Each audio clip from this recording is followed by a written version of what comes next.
Hello hi नमस्कार friends. आज गोटे फ्रेश वीडियो को आपण मन को स्वागत करुच्ची। आज वीडियो रे आम मैंने देखा छतिया दोल मेलन जहाँकि फाल्गुन द्वादशी तिथि रे होता है। आपण मैंने देखिपे यही रास्ता जाऊँगी सब विमान छतियार छुआ पड़िया गोटे मेलन पड़िया अच्छी से सब विमान सब सब विमान छतिया बट मंदिर सामना देकी जाऊँगी। देखिपे ये हूँ बट मंदिर सामना देकरी सब विमान जीव सब विमान जाकि मेलन पड़िया रहिबो। भिन्न भिन्न स्थान में भिन्न भिन्न तिथि रे दोल मेलन उत्सव पालन कराए।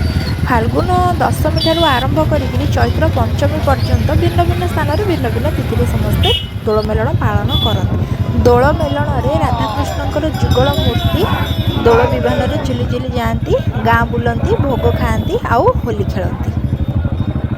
आम गाँव में एवं आसिक पहुँचले छेनागुड़खिया गोपीनाथंकर विमान आसिक आम गाँव में पहुँचले। सी समस्त घर आगे रे भोग खाइबे।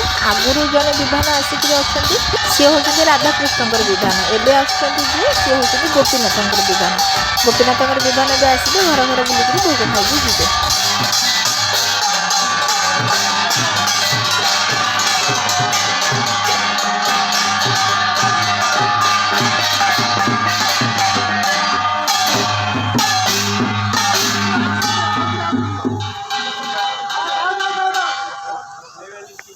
छेनागुड़खिया गोपीनाथ आमर प्रत्यक्ष ठाकुर।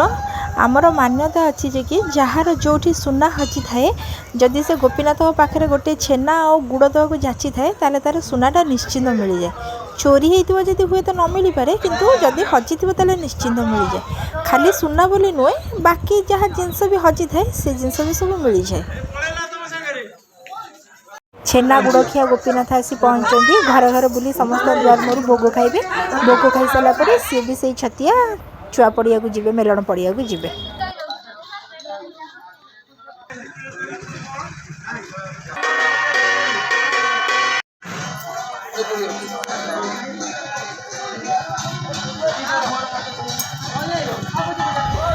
गोपीनाथ मंदिर ट्रस्ट तरफ मो बड़ापा को दिखाई मान्यपत्र आउ जगन्नाथंकर गोटे फोटो मूर्ति देकी संबोधन करा।